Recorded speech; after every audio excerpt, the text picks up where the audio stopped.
हाँ जी, अस्सलाम वालेकुम सारे दोस्तों का की हाल आ। अज दा जिहड़ी ये कुछ शायरी आ कुछ बोल आ ये इन्हां दा मौजू ये है कि लोग जिहड़े आ ना माड़ा बंदा देख के उत्ते रोह पाउंदे आ,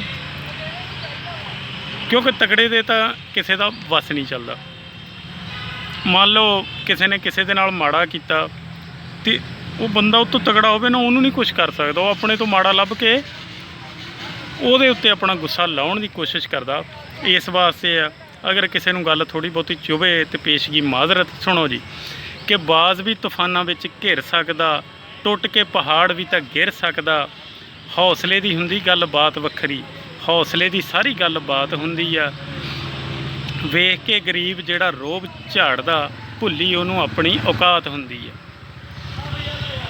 ते ज़मीनां ते जगीरां नूं म्यार बन के ਜ਼ਮੀਨਾਂ ਤੇ ਜਗੀਰਾਂ ਨੂੰ ਮਿਆਰ बन के ਬੰਦਿਆਂ ਨੂੰ ਤਖੜੀ 'ਚ ਪਾਉਣਾ ਛੱਡ ਦਿਓ। ਦਿਲ ਵਿੱਚੋਂ ਕੋੜ नहीं ਜੇ ਮੁੱਕ ਸਕਦਾ, ਮੁੱਖ ਉੱਤੇ ਹਾਸੇ ਵੀ ਲਟਾਉਣਾ ਛੱਡ ਦਿਓ। ਮੁੱਖ ਉੱਤੇ ਹਾਸੇ ਵੀ ਲਟਾਉਣਾ ਛੱਡ ਦਿਓ। ਸੂਰਜ ਨੂੰ ਜੱਫੀਆਂ ਉਹ ਪਾਉਂਦੇ ਫਿਰਦੇ, ਭੁੱਲੀ ਜਿਨ੍ਹਾਂ ਕਾਲੀ ਕਾਲੀ ਰਾਤ ਹੁੰਦੀ ਆ। ਵੇਖ ਕੇ ਗਰੀਬ ਉਹੀ ਰੋਬ ਝਾੜਦਾ, ਭੁੱਲੀ ਜਿਹਨੂੰ ਆਪਣੀ ਔਕਾਤ ਹੁੰਦੀ ਆ। ਤੇ गल गल उत्ते जेड़े खान कसमां झूठ नूं बना के सच बुत्ता सार दे, रब सोहणे अगे जदों होईयां पेशियां कीतियां ते वेखी किवें कूकां मारदे। तकवा म्यार बनू उच्चे नीवें दा, पछाण लई बरादरी ते जात हुंदी ए।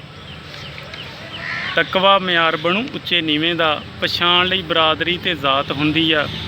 वेख के गरीब जिहड़ा रोब झाड़दा भुल्ली उहनूं अपनी औकात हुंदी आ। ते तेरी आ चढ़ाई चलो होऊगी चढ़ाई, टोभे वाला वादा करे इस गल दा। मेरे लिखे बोल कईयां पीढ़ियां लई, लिखारियां च रहू मेरा नां चलदा। तेरी आ चढ़ाई चलो होऊगी चढ़ाई, टोभे वाला वादा करे इस गल दा।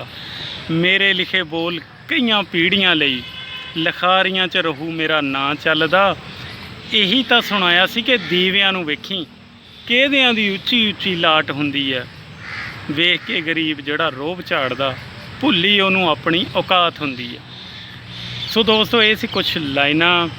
अगर किसी नूं कोई गल बुरी लगी होवे ते माजरत, शायर दा काम किसी दा दिल दिखाउणा नहीं हुंदा। सो बाकी यह है कि हसदे वसदे रहो, खुश रहो, दुआ कर दिया करो। तो